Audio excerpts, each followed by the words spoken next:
கேரள அவசிய மையம். எந்தவிதமான பிரச்சனைகள் இருந்தாலும் 24 மணி நேரத்தில் தீர்வு கிடைக்கும். தொடர்புக்கு 9908165856. அது அரசாங்கத்துக்கு அப்படி ஒரு முடிவு எடுத்து புத்த விகாரையை புத்த சிலையை அகற்றி பின்னர் எதிர்கட்சிகள் என்ற அழுத்தங்களால் அது திருப்பி கொண்டு வந்து வச்சிருந்தாலும் அது இப்போ 2 நாளில் அது முடிந்துவிடும் என்றதுதான் எனது தனிப்பட்ட கருத்து. புத்த சிலையை ஒரு மணித்தியாலத்தில் அகற்ற வேண்டும் என்ற ஒரு முடிவு எடுத்ததுக்கு அதுக்கு பின்னர் ஒரு இன்னொரு 6 மணித்தியாலத்தில் அழுத்தங்கள் கட்டாயம் வந்திருக்கும். ஏன்னா அதுதான் இந்த இலங்கையின் தற்போதைய நிலைமை. என்பிபி அரசாங்கத்துக்கு சப்போர்ட் பண்ணணும்ன்றதெல்லாம் இல்லை. என்பிபி அரசாங்கமே இருந்தாங்கன்னா சஜித் அரசாங்கம் வந்தாங்கன்னா நீங்கள் வெளியில் இருந்து பிரஷரை கொடுக்கலாம், வெளியிலிருந்து செய்யலாம். எங்கண்ட தமிழ் கட்சிகள் ஒன்றுமே சரியான நிலையில் இருந்திருந்தால் நானும் நீங்களும் இப்படி ஆதங்கமாக கரைக்க வேண்டிய அவசியம் இல்லை. 75 வருஷமா இதுதான் நடக்கிறது. உங்கள் பிரதேச ஆலயங்களில் இடம்பெறும் ஆன்மீக கலை மற்றும் கலாசார நிகழ்வுகளை உலகறியச் செய்ய லங்காஸ்ரீயோடு இணைந்து கொள்ளுங்கள். தொடர்புகளுக்கு 076 70 60 910. அரசியலில் நகர்த்தப்படும் காய்கள், திரைமறைவில் நடக்கும் இரகசிய பீரங்கள், உலகத் தமிழர் அறிந்தேயாக வேண்டிய உண்மைகளை தேடி ஒரு ஊடறுப்பு.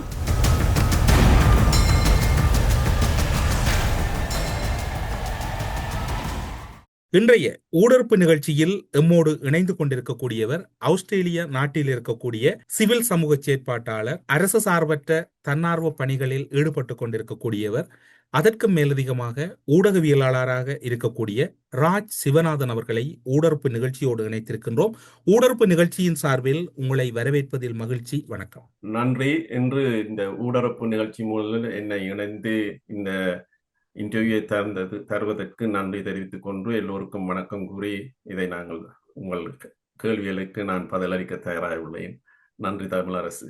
இலங்கையின் அரசியல் விடயங்களை நீங்கள் உன்னிப்பாக அவதானித்துக் கொண்டிருப்பீர்கள். ஊடகவியலாளர் என்கின்ற அந்த பணியிலும் நீங்கள் இருப்பதனால் அந்த வகையில் அண்மை காலங்களில் பல செயற்பாடுகள் முரணாக இடம்பெற்றுக் கொண்டிருக்கின்றன. நேற்றைய தினமெல்லாம் திருமலை நகரம் ஒரு பதற்றமான சூழ்நிலையில் கடந்து கொண்டிருக்கின்றது.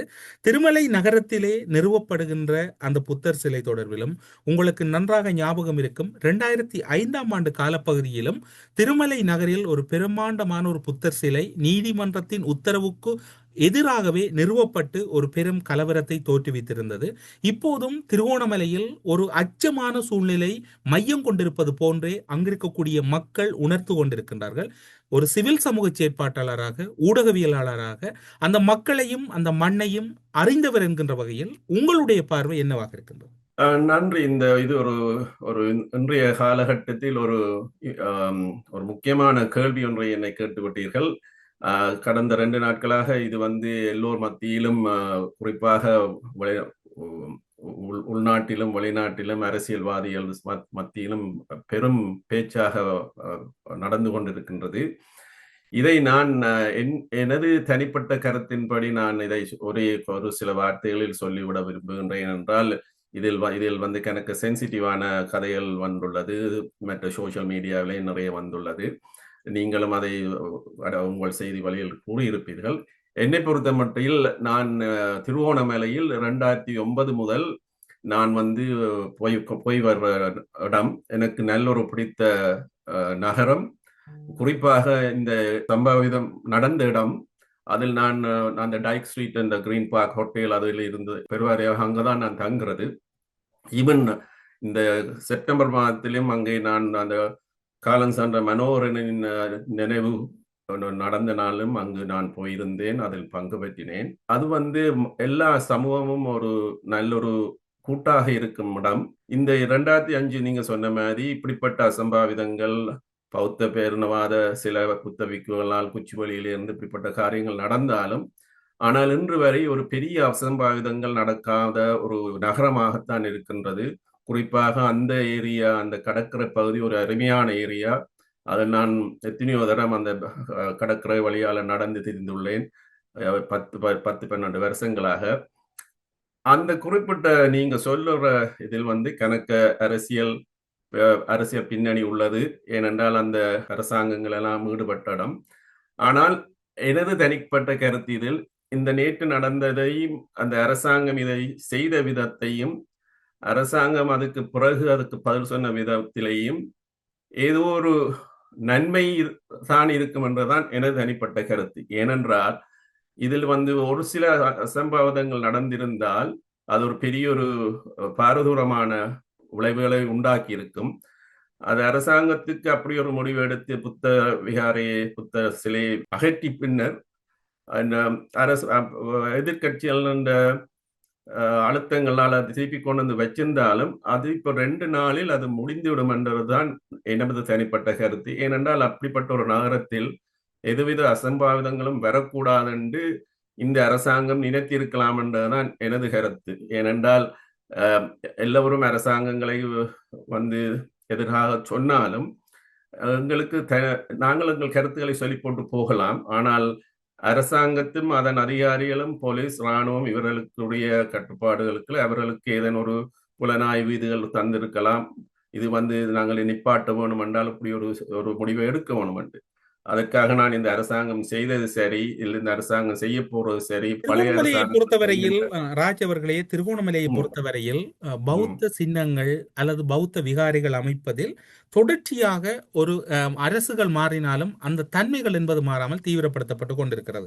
நீங்கள் கூறியது போன்று ஒரு நல்லெண்ண அடிப்படையில் அவர்கள் எடுத்தார்கள், மீண்டும் வைத்தார்கள், எந்த ஒரு அசம்பாவிதமும் இடம்பெறக்கூடாது என்பது அங்கிருக்கக்கூடிய மக்களினுடைய எதிர்பார்ப்பாகவும் இருக்கின்றது. ஆனால் எல்லோரும் இலங்கையர் என்று கூறிக்கொள்ளுகின்ற அரசு பௌத்த மயமாதல் மட்டும்தான் அதன் வெளிப்பாடா என்கின்ற சந்தேகமும் மக்கள் மத்தியில் இருக்கின்றது அல்லவா? ஏனென்று சொன்னால் 2005 காலப்பகுதியில் பௌத்த சின்னம் நிறுவப்படுகின்ற போது அன்றைய காலத்தில் அன்றைய ஆட்சியாளர்களின் மிக பிரதான ஊதுகுழலாக இருந்தவர்கள் மக்கள் விடுதலை முன்னணியினர். அவர்கள்தான் இன்று உருமாறி தேசிய மக்கள் சக்தியாக வந்திருக்கிறார்கள். அன்று அந்த புத்த சிலை அமைக்கப்பட்ட போது திருகோணமலை மாவட்டத்தில் ஜேவிபியினுடைய நாடாளுமன்ற உறுப்பினர் கடுமையான தீவிர போராட்டத்தில் ஈடுபட்டிருந்தார் அமைப்பதற்கு. அப்படியாயின் இதில் ஒரு சந்தேகம் எழுவதற்கு நியாயம் இருக்கின்றது. நிச்சயமா தமிழரசு. இப்ப நாங்கள் நான் என்னை பொறுத்த மட்டில் நாங்கள் எங்களுடைய அமைப்பை தொடங்கின காலத்துல இருந்து இலங்கை வாழ் தமிழர் நலன் விரிவுகள் அமைப்புகளின் அந்த பொருட்டின்படி இந்த அரசியல்வாதிகள் பழைய கதைகளையும் பழைய போக்குகளையும் நாங்கள் வைத்து முன்னோக்கி செல்லாமல் இந்த அரசாங்கம் தான் என்ன சொல்லி கூறி வந்ததோ, இனவாதம் மதவாதம் இல்லை என்றும் மக்கள் எல்லோரும் ஒன்றென்று சொல்லி ஒரு வருஷம்தான். அதுக்குள்ளேயும் பழைய இனவாதிகளும் இன்னும் இருக்கிறார்கள். அந்த அரசியல் ஜேவிபி என்பிபிக்குள் இருக்கிறார்கள். பழைய வலதுசாரி இடதுசாரி இனவாதத்தை கக்கிய ஜேவிபி ஆட்கள் வெளியில் உள்ளார்கள்.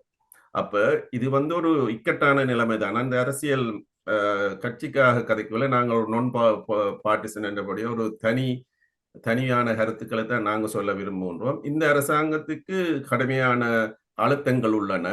இவர்கள் ஒரு வருஷம்தான். ஆகவே இந்த அரசாங்கம் செய்கிற சில வேலைகளை நாங்கள் பாராட்ட வேணும். ஏனென்றால் இந்த அரசாங்கத்தினால் இப்ப குறிப்பாக நான் திருவோணமலையை பொறுத்த மட்டும் இரவு வேளையில் தூக்கிய புத்த சிலையை விடிந்த பின்னர் நிறுவியதையும் பாராட்ட வேண்டும். அப்படி என்றால் விடிந்த பின்னர் அது பத்ததுக்கு அரசாங்கம் அரசாங்கம் அது அவர்களின் ஏதோ ஒரு விதத்தில் அந்த முடிவை எடுத்திருக்கிறார்கள்.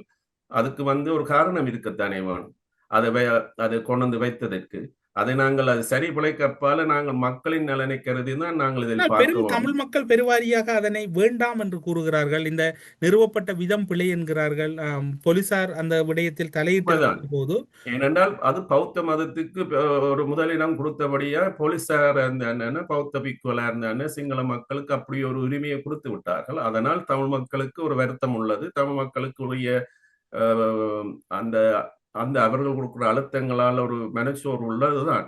அதை தடுக்க முடியாது. அது அப்படி ஒரு நிலைமையை நாங்கள் ஆனால் பௌத்தமயமாதலையும் தமிழர்கள் எதிர்க்க முடியாது. அப்படி ஒரு இக்கட்டான நிலைமையை எங்கண்ட காலங்காலமாக இந்த அரசியல்வாதிகள் கொண்டு வந்து விட்டார்கள். இப்ப இருக்கிற தேசிய அரசாங்கத்துக்கோ என்பிபிக்கு இது எல்லாம் ஒரு சவாலாகத்தான் உள்ளது. இந்த சவாலை அவர்கள் எப்படி முடிப்பார்கள், எப்படி இதை கொண்டு எல்லா மக்களுக்கு உரிய உரிமைகளை கொடுப்பார்கள் என்றதை நாங்கள் பொறுத்திருந்தான் பார்க்கணும். அதற்கு இப்ப திருவோணமலையில் நடந்த இந்த இன்சிடென்ட் ஒரு உதாரணமாக எடுத்து செல்ல வேண்டும். ஆனால் இதை கட்சிகள் எதிர்கட்சிகள் அது தங்க நலனுக்காக செய்வது எல்லாம் அதுகளை நாங்கள் எல்லோரும் பார்த்து கொண்டிருக்க வேண்டிய இக்கட்டான நிலையில் உள்ளோம். ஆனால் ஆனால் நேற்றைய தினம் நீங்கள் பார்த்திருப்பீர்கள், புத்த சிலை போலீசாரால் எடுத்துச் செல்லப்படுகிறது. அது பாதுகாப்பு காரணம் கருதி எடுத்துச் செல்லப்பட்டது போன்று அந்த காணொளிகள் இருக்கவில்லை. அவர்கள் உண்மையாகவே சட்டம் ஒழுங்கை பேணுவதற்காக எடுத்துச் சென்றார்கள். ஆனால் இன்று காலை நிலைமை மோசமடைகிறது. எதிர்க்கட்சி தலைவர் சஜித் பிரேமதாச உள்ளடங்கலாக எதிர்க்கட்சியில் இருக்கக்கூடிய ஹெக்டர் அபுகாமி, அதே போன்று தயாசிரி ஜெயசேகர் என்று பலரும் அதற்கு அழுத்தம் கொடுக்கின்றார்கள். அதற்கும் மேலதிகமாக அனுர்குமார் திசாநாயக்கவுக்கு இலங்கையில் இருக்கக்கூடிய மிக பிரதான பீடங்கள் மிரட்டி இருப்பதற்கு வாய்ப்பு இருக்கின்றது. அது மிரட்டி இருக்கிறார்களோ இருப்பது எனக்கு தெரியாது. ஆனால் நிச்சயமாக ஜனாதிபதி அவர்கள் அவர் அவருக்கு ஒரு செய்தி போயுள்ளது. இது எதிர்கட்சிகளின் இந்த ஆர்ப்பாட்டங்கள் வர்றதுக்காண்டி இப்படி ஒன்றை உருவாக்க வேணும் என்று ஒரு சதி திட்டமாயும் இருக்கலாம் என்றதுதான் ஜனாதிபதி அலுவலகத்திற்களால வந்த கதைகள். அது இப்ப இதில் எல்லாம் வதந்தியெல்லாம் இருக்கலாம். ஆனால் அப்படி ஒரு இன்சிடென்ட் நடக்கிறதுக்கும் அவர்கள் உடனடியாக அந்த புத்த சிலையை ஒரு மணித்தியாலத்தில் அகற்ற வேணும் என்ற ஒரு முடிவு எடுத்ததுக்கு அதுக்கு பின்னர் இன்னொரு 5-6 மணித்தியாலத்தில் அழுத்தங்கள் கட்டாயம் வந்திருக்கும். ஏன்னா அதுதான் இந்த இலங்கையின் தற்போதைய நிலைமை. ஆனால் இது எல்லாத்தையும் கடந்து செல்ல வேண்டிய ஒரு இக்கட்டான நிலைமையில் நாங்கள் எல்லோரும் இருக்கிறோம் என்றுதான் எனது தனிப்பட்ட கருத்து. இதை நாங்கள் மக்கள் இதிலிருந்து அசம்பாவிதங்களோ ஒரு போர்ச்சூழலோ வராமல் போவது திருவோணமலை போன்ற நகரத்துக்கு முக்கியம். திருவோணமலை ஒரு நல்ல அழகான நகரம், மக்கள் எல்லோரும் சரிந்து வாழுகிற நகரம். ஆனால் இது ஒரு படிப்பினையாக இருக்க வேணும் என்றதை நாங்கள் அறிய வேணும். இந்த அரசாங்கம் இப்படிப்பட்ட பின்னால் செய்பவர்களை இனி கண்காணித்து இப்படிப்பட்ட வேலைகளை செய்யாமல் இருக்க வேணும். குறிப்பாக அங்கு அருண் ஹேமச்சந்திரா தன்னால் முடிந்ததை செய்கின்றார். எனக்கு அங்குள்ள சில நான் போய் வர்ற இடத்துல உலகாலம் இருந்த திருவோணமலைக்கும் இப்ப இருக்கிற திருவோணமலைக்கும் எத்தனையோ முன்னேற்றங்கள் உள்ளன. இந்த இன்சிடென்ட் ஒரு தவிர்க்க முடியாதா இருக்கும். இதை இப்ப நீதிமன்றத்தின் மூலம் இதை நிவர்த்தி செய்வார்களா இருந்தால் சரியான முறையில் இந்த அரசாங்கம் சொல்வது போல சட்டத்தின் மூலம் நாங்கள் செய்வார்கள் என்றால் செய்தி இதை முன்னேற்றமாக கொண்டு போகணும் என்றதான் எனது தனிப்பட்ட கருத்து. தமிழ் மக்களா இருந்தான, சிங்கள மக்களா என்ன, முஸ்லிம் மக்களா என்ன, திருவோணமலையில் இப்போ குறிப்பாக சிவராத்திரி என்ற நாளில் அந்த திருவோணமலையில் நீங்கள் நின்று பார்த்தீர்கள் 25-30 நாளா வடிவாக நல்ல திருவிழாக்கள் நடந்து மக்கள் எல்லோரும் சந்தோஷமாக உள்ள நகரம். அந்த நகரம் அப்படியே ஒரு செந்தளிப்பாகவும் பூரிப்பாகவும் இருக்க வேண்டும் என்றுதான் எனது தனிப்பட்ட விருப்பமாக இருக்கு. அதே போல் அங்குள்ள தமிழ் மக்களும் அதைத்தான் விரும்புவார்கள். இந்த அசம்பாவிதங்களை வராமல் தடுக்க வேண்டியது இந்த அரசாங்கத்தின் முக்கியமான பொறுப்பு. அதை நாங்கள் இந்த அரசாங்கத்துக்கு வலியுறுத்த வேண்டும் என்றுதான் எங்களை போன்ற அமைப்புகளும் எல்லாரும் சேர்ந்து செய்ய வேண்டிய கடமை என்பதை எனது தாழ்மையான வேண்டுகோள். நீங்கள் கூறுகின்ற அதே காலப்பகுதியிலே நீங்கள் கூறுகின்ற முக்கியமான விடயங்களை பார்த்திருப்பீர்கள், அங்கு இடம்பெறுகின்ற சம்பவத்தையும் பார்த்திருப்பீர்கள். ஆனால் இந்த விடயத்தில் அரசு ஒரு முழுமையான நடுநிலைத்தன்மையோடு செயற்பட்டதாக நீங்கள் நினைக்கிறீர்கள்? என்னை பொறுத்தமட்டில் இதுல ஒரு நடுநிலைமை வெற்றி தோல்விக்கு அப்பால இது ஒரு எதிர்பார்த்து இது செய்ய வேணும் என்று இந்த அரசாங்கம் செய்யவில்லை என்றது எனக்கு என்னுடைய நம்பிக்கை. இது சின்னாலை நடந்த திருவோணமலையில் இப்பொழுது இந்த கரையோர பகுதிகளில் நிறைய கட்டிடங்கள் முதல் பெர்மிஷன் இல்லாமல் கட்டப்பட்டது. அதற்கு காரணம் முதல் அரசாங்கங்கள், குறிப்பாக இந்த செந்தில் தொண்டமான் டைம்ல கூட கன பெர்மிட்டுகள் கொடுப்பட்டது. சிலதுகள் சரியில்லாத. ஆனால் இப்பொழுது கன கட்டடங்கள் அருண் ஹேமச்சந்திரா டிசிசி மீட்டிங் மூலம் இந்த இப்படிப்பட்ட கட்டடங்களை உடைத்துக் கொண்டிருக்கிறார்கள். அப்படிப்பட்ட ஒரு இன்சிடென்ட் வந்த இடத்துல தான் இதுவும் வந்திருக்கிறது. அந்த கடை அதில் ஒரு ஐஸ்கிரீம் கடையோ இன்னொன்று இருந்தது. அதை நான் கண்டிருக்கிறேன், போயிருக்கிறேன். அதுக்கு பக்கத்தில் அந்த புத்த சிலை கோயில் ஒன்று அதில் கனகாலமா இருக்கின்றது. இது அதை தான் நான் சொல்லுவேன், இது ஒரு தவிர்க்க முடியாத உள்ளது. இந்த அரசாங்கத்துக்கு இது தெரிஞ்சிருந்தால் முதலே இதை இவர்கள் தடுத்திருப்பார்கள் என்றதான் எனது நோக்கம். இது ஞாயிற்றுக்கிழமை இரவா அந்த எல்லாம் செட்டப் பண்ணி அந்த கடையை உடைச்ச உடனே அதுல ஒரு கட்டடத்தை கொண்டு 4 போஸ்டுகளை போட்டு கோடுகள் எல்லாம் போடுறது இது ஒரு திட்டமிட்ட விதமாகத்தான் இந்த ஞாயிற்றுக்கிழமை காலையில் இருந்து இந்த விடயம் பரபரப்பாக பேசப்படுகிறது. அங்கு சென்ற ஊடகவியலாளர்கள், அதே போன்று மாநகர சபை உறுப்பினர்கள் திரட்டப்படுகிறார்கள். ஒரு பதட்டமான சூழ்நிலை தொடர்ந்து கொண்டே இருக்கிறது. சட்டம் ஒழுங்கை பார்க்கக்கூடிய போலீசார் இந்த விடயத்தை கண்டும் காணாமல் இருந்ததோடு மாநகர சபையின் பொறுப்பற்ற தனம்தான் இந்த விவகாரத்தில் புத்தர் சிலை வைப்பதற்கு மிக பிரதான காரணம் என்று கூறப்படுகிறது. நீங்கள் ஏற்றுக்கொள்கிறீர்களா? அந்த அரசியலுக்கு நான் பெருசா போகவில்லை. ஏனென்றால் அது மாநகர சபையில வந்து பெர்மிஷன் எடுக்கவில்லை என்று சொல்லுகிறார்கள் இந்த திரும்ப கட்டடத்துக்கு. ஆனால் அது இப்ப என்று நீங்களும் பார்த்திருப்பீங்கள், அந்த ஒரு ராஜபக்ச டைம்ல கொடுத்த நோட்டீஸை இவர்கள் வச்சிருக்கிறார்கள். இவர்களின் திட்டத்தின்படி அதை கட்டிவிட்டு போனா பிறகு கோர்ட்டில் இது போனால் அப்படியே உடைக்க முடியாது. இப்ப நீங்க சொன்ன மாதிரி 2500 நீதிமன்றம் கொடுத்த தீர்ப்புகளுக்காண்டி இதுகள் எல்லாம் ஒரு இந்த இலங்கையில் குறிப்பா திருவண்ணாமலை மாவட்டத்தில் இது தொடர்ந்து நடக்கின்றது.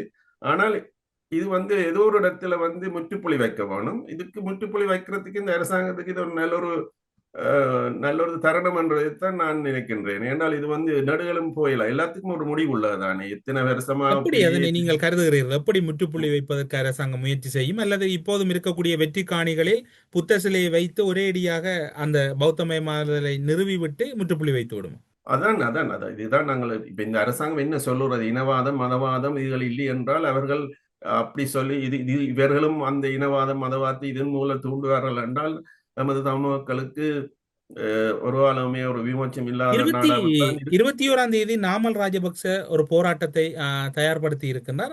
அந்த போராட்டத்தின் பின்னணியும் இதற்குள் இருப்பதற்கு சந்தர்ப்பம் இருப்பதாக நீங்கள் கருதுகிறீர்கள்? அரசாங்கத்தின் ஆய்வுகளின்படி, அரசாங்கம் சொல்ற விஷயங்களின்படி இதுகள் எல்லாத்துக்கும் எதிர்கட்சிகளின் தூண்டுதல் இருக்கலாம் என்றுதான் சொல்லுகிறார்கள். ஆனால் இதை நான் காணவில்லை.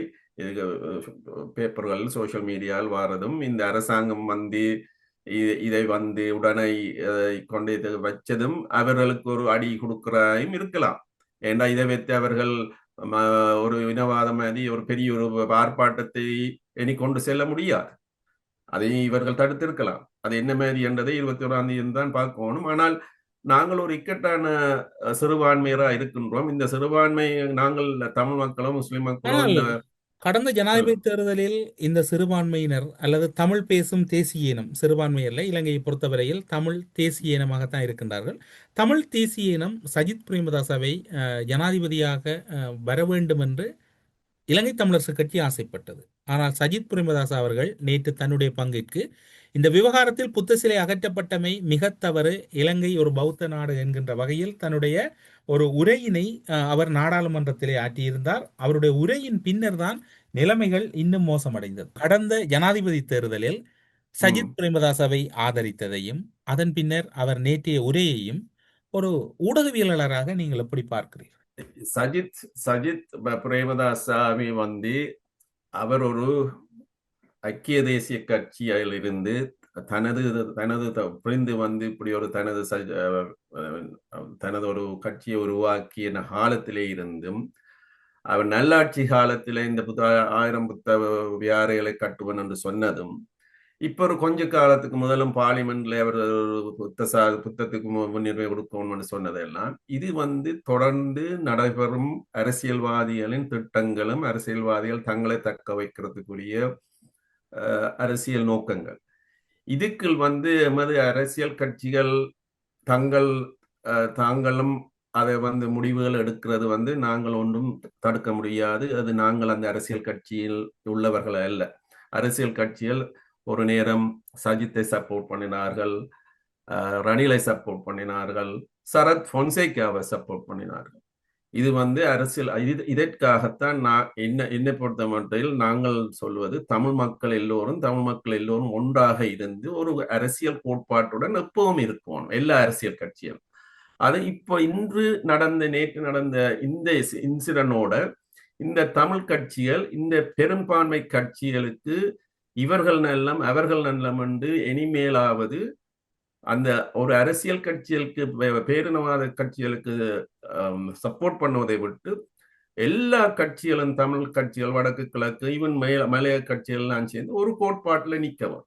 அதாவது வந்து நாங்கள் இப்படித்தான் நிற்போம், ஜனாதிபதி தேர்தல் வந்தால் இப்படித்தான். அப்ப இது வந்து ஒரு நல்ல ஒரு இந்த இந்த இன்சிடென்டோட வந்து தமிழரசு கட்சியா இருந்தா தமிழ் காங்கிரஸா இருந்தா இந்த கட்சிகளுக்கும் ஒரு முடிவு இருக்கணும், ஒரு கோட்பாடு இருக்கணும். இப்ப இந்த கோட்பாடு தமிழரசு தமிழ் உரிமை கோட்பாடு என்று இப்ப எத்தனையோ வருஷமாக எங்கள் கட்சிகள் தங்களுக்கு தாங்களே குற்றம் கூறிக்கொண்டிருக்கள். இது வந்து இன்றில இருந்து இனி அவர்கள் ஒற்றுமையா இருக்கணும். சும்மா வந்து அரசியலில் இந்த பிரஸ் ரிலீஸ்ல கொடுத்து கொண்டு இருப்பதை விடுகிறதுக்கு இது ஒரு நல்ல ஒரு உதாரணம்.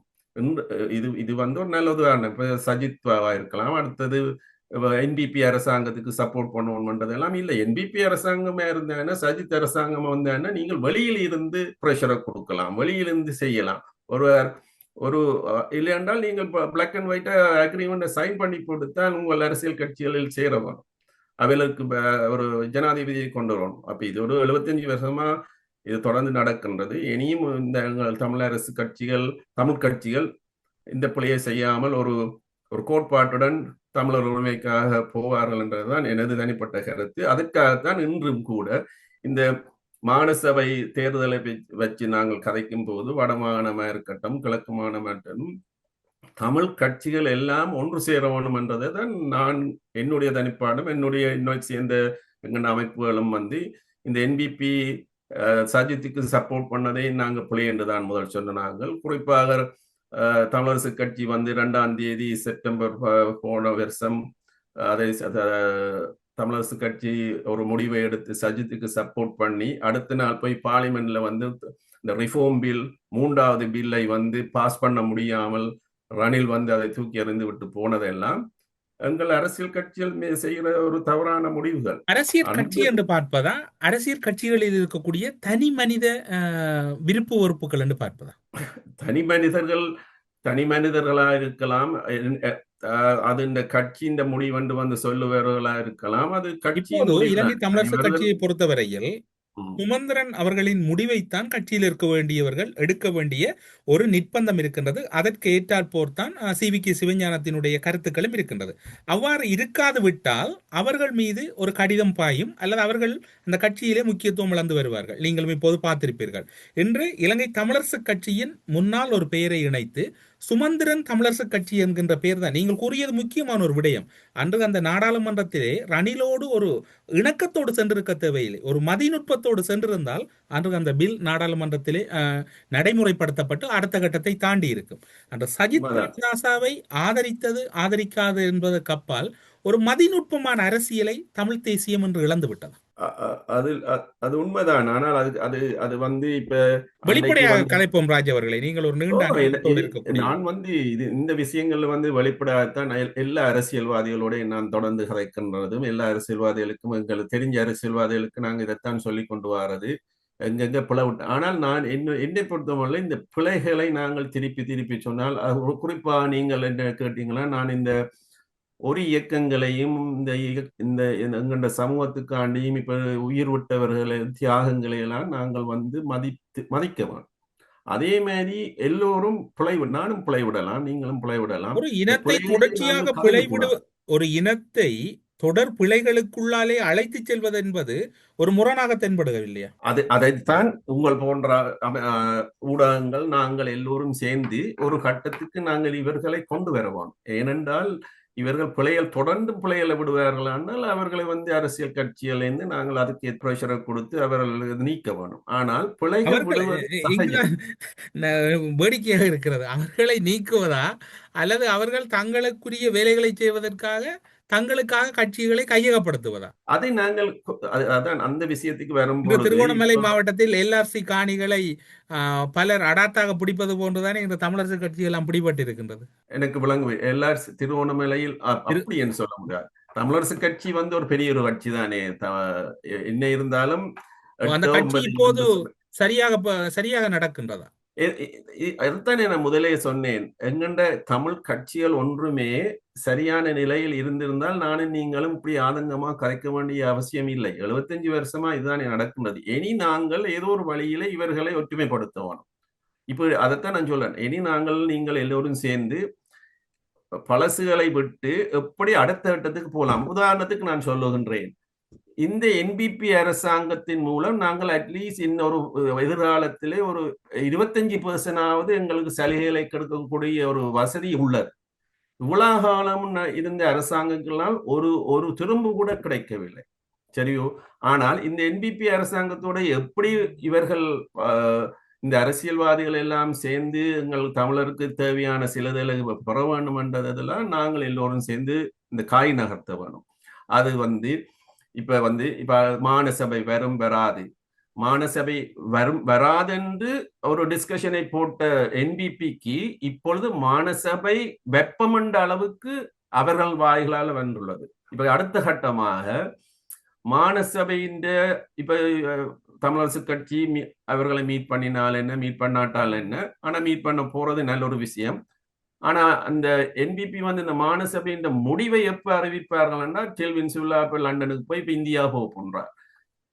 ஏனென்றால் அவர்கள் இந்த அரசாங்கத்தை எப்படி தக்க வைக்கணும் இருக்க நாங்கள் அவர்களோட சேர்ந்து சில விஷயங்களை இந்த அரசியல்வாதி செய்ய வேணும் ஒழிய தங்கண்ட உள்நோக்கு உள் பிரச்சனைகளை வச்சு கொண்டு இருக்காமல் அப்ப அதுக்கேற்ற விதமாக நாங்கள் காயநாட்டணும். அப்ப அந்த விஷயத்துல தமிழரசு கட்சியா இருந்தா தமிழ் காங்கிரஸ் இப்போ உதாரணத்துக்கு தமிழ் காங்கிரஸ் கஜேந்திரகுமார் அவர்களும் சொல்லுகின்றார், உலகாலம் 11ஆம் திருத்தம் ஒன்றும் பிரியோசனம், ஆனா மாநசபை எலெக்ஷனுக்கு அவர் பங்கு பெற்றார். அதனால ஒரு விஷயம்.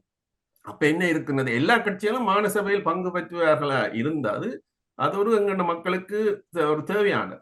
அதே மாரி மாநசபை எலெக்ஷனை வைக்க போறேன்னு அனுரா சொல்லி இருக்கிறார், எதிர்கட்சிகள்கிட்டையும் சொல்லி இருக்கிறார். இப்ப எனக்கு கிடைச்ச தகவலின்படி மாநசபையை அவர்கள் வைக்கிறதுக்கு தாமதப்படுத்துறதுக்கு காரணம் IMF அதிகார அந்த கட்டுப்பாடுகள் உள்ளன. ஒரு மாதம் 120 மில்லியன் லோன்களை எடுத்து இந்த இதுகளை செய்ய உள்ளார்கள். அவர்களுக்கு சில செய்ய வேண்டிய காரியங்கள் இந்த PTA மாரி இல்லாட்ட இன்னும் அந்த கரப்ஷனுக்களால இன்னும் கொஞ்சம் பேரை பிடிச்சு தங்களை தக்க வைக்கிறதுக்காட்டியும் அப்படிப்பட்ட பிளான்கள் இருக்க எங்கண்ட அரசியல்வாதிகள் எங்களுக்கு கிடைக்க வேண்டிய சில சலுகைகளாவது இவர்கள்டேந்து எடுக்காவிட்டால் எங்களுக்கு ஒன்றுமே கிடைக்க போறதில்லை. இதைத்தான் நாங்கள் திருப்ப சொல்றோம். இந்த 13ஆம் திருத்தம் அதுதான் முடிவல்ல. ஆனா அந்த 13ஆம் திருத்தம் உலகத்திலேயே ஒரு கான்ஸ்டிடியூஷன்ல இருக்கிறதை அமுல்படுத்த இம்ப்ளிமெண்ட் பண்ணாம இருக்கிற ஒரு நாடண்டா இலங்கை தான். அப்படிப்பட்ட கருத்துக்களை இவர்களுக்கு சொல்லி தெற்குள்ள அரசியல்வாதிகளை இவர்கள் தங்கள் பக்கம் இழுத்து சிவில் சொசைட்டி எல்லாருக்கும் அறிவுபடுத்தி இந்த மாநசபையோ இந்த அதிகாரங்களுக்குள்ள இருக்கிற அதிகாரங்களை நீதி சட்டங்களை எப்படி கொண்டு வர வேணும் என்ற நோக்கங்களை கருத்தில் கொண்டு, குறிப்பாக வடக்கு கிழக்கு மாநிலத்தில் நீதி சட்டங்கள் கிழக்கில் 7 12 இன்னும் வடக்கில், குறிப்பாக மேல் மாநிலத்தில் 70 இன்னொரு மாநிலத்தில் 172 மட்டும் செய்தார். அந்த நீதி சட்டங்களை நாங்கள் அமல்படுத்தினாலே எங்கண்ட சமஷ்டிக்குரிய அரவாசி இது வந்துவிடும். அப்ப இதுகளைத்தான் அவர்களிடம் ஒரு ஒரு ஆக்கபூர்வமான உரையாடல்களை கொண்டுறவோம். இல்லை நான் வெட்டினேன் வெளுத்தினேன் என்னை விட்டால் பெரிய ஆக்கள் என்ற கருத்தை விட்டுடுவோம். அதுதான் எங்களை நாங்கள் வெளிநாட்டில் உள்ள நாங்கள் போய் வரலாம். மற்றது இன்னொன்று தமிழரசு, வெளிநாட்டில் உள்ளவர்கள் இந்த டுவல் சிட்டிசனை எடுக்கவும், தாங்களும் இலங்கையில் நாங்களும் ஒரு இலங்கையராகவும் அங்க இருந்து பழகவும் போய் வரவும், சும்மா ஹாலிடே என்று இல்லாமல் அப்பதான் அந்த இலங்கை எங்களுக்கு பற்றி வரும். வடக்கு கிழக்குலேருந்து ஒரு நாளும் வெளிபோகிற மக்கள் ஒரு தொகை. மட்டக்கிழப்பிலிருந்து எத்தனையோ வீடுகள் பூட்டிக்கிட்டு திருவோணமலையில் அப்படி. அப்ப இதுகளெல்லாம் தக்க வைக்கணும்.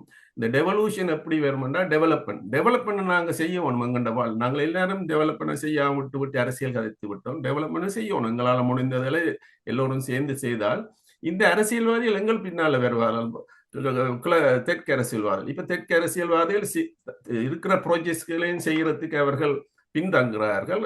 ஒன்றில் பணம் இல்லை என்றால் இந்தியாவின் தாய்வை அவர்கள் எடுக்க கொஞ்சம் யோசிக்கிறார்கள். இப்படியெல்லாம் இருக்கும் பொழுது இந்த அரசியலை பின்போக்கி கதைக்கிற அரசியலை விட்டு முன்போக்கி ஒரு அரசியலை நாங்கள் கதைக்க வேண்டும் என்றுதான் எங்களை போன்ற நீங்க சொன்ன நான் ஊடகவையாளர் நான் அந்த இதில் நான் கண்ட மக்களின் நலத்துக்காக கதைக்கின்ற இதில் நான் சொல்லுகின்றேன். அரசியல்வாதிகள் தமிழ் அரசியல்வாதிகள் நிறையவே திருந்த இருக்கின்றன. நாங்கள் எல்லோரும் சேர்ந்து திருத்தவர் அந்த ஒரு லைனை நாங்கள் கொண்டுருவோம். அப்படிப்பட்ட முன்னேற்றமான வேலைகளை நாங்கள் செய்ய வேண்டும் என்றுதான் எனது தாழ்மையான வேண்டுகோள். குறிப்பாக புலம்பெயர்ந்த மக்கள் இதில் நாங்கள் ஒற்றுமையாக இருக்க வேணும். மாகாண சபைக்கு மேலான தீர்வுகள் வர வேணும் என்றால் அதில் பரவாயில்லை, அதில் நாங்களும் எங்களுக்கும் அது விருப்பம்தான். ஆனா இப்ப இருக்கிறது தக்க வைக்கிறதும் இது இல்லாம போறதுக்கும் காரணம், இப்ப என்பிபி அரசாங்கம் மாகாண சபையை வைத்தாலும் ஒரு நியூ கான்ஸ்டிடியூஷன் வந்தா மாகாண சபையை அவர் வைக்க மாட்டார்கள். ஏன்னா அவரை பொறுத்தவரை மாகாண சபையை ஒரு அந்த சம்பளங்கள் அதெல்லாம் ஒரு வெள்ளையானை என்று சொல்றது அதுல ஒரு உண்மை இருக்கின்றது. அப்ப அதுக்காக நாங்கள் எங்களுக்கு உடையல, அப்ப எங்களுக்கு ஒரு வடக்கு கிழக்கு தேவையான ஒரு ஆட்டோனமியை தர வேணும் என்ற ஒரு அந்த கதையில போகணும். இல்லை என்றால் ஏதோ ஒரு விதமான ஒரு அதிகார பயிர்வுகள் எங்களுக்கு இருக்கணும். அப்படி என்னதான் இந்த காணி பிரச்சனைகளை, இந்த இப்ப நேற்று நடந்த பிரச்சனைகளை நாங்கள் தவிர்க்க முடியும். இது எங்கள் மக்களை பிரதிநிதிப்படுத்த அரசியல்வாதிகளின் பொறுப்பு, முக்கியமான பொறுப்பு. அவர் தங்கள் ஈகோக்களை விட்டு இதை மக்களின் நலனுக்கான, வடக்கு கிழக்கு மக்களின் நலனுக்காக அதை நிவர்த்தியாக செய்ய வேண்டும் என்றதான் எனது தாழ்மையான வேண்டும். ஊடறுப்பு நிகழ்ச்சியில் இணைந்து கொண்டு தாயக அரசியல், குறிப்பாக இப்போது இருக்கக்கூடிய சூழ்நிலையில் அரசினுடைய செயற்பாடுகள், தமிழ் மக்களின் பங்களிப்புகள் என்று பல முக்கியமான விடயங்களை ஊடறுப்பு நிகழ்ச்சியின் வாயிலாக பகிர்ந்து கொண்டமைக்கு சிறப்பு நன்றிகளோடு உங்களிடம் விடைபெற்றுக் கொள்கிறோம். நன்றி, வணக்கம். நன்றி தமிழரசு, நன்றி இந்த சந்தர்ப்பத்தை தந்தது. அரசியலில் நகர்த்தப்படும் காய்கள், திரை மறைவில் நடக்கும் இரகசிய பீரங்கள், உலகத் தமிழர் அறிந்தேயாக வேண்டிய உண்மைகளை தேடி ஒரு ஊடறுப்பு.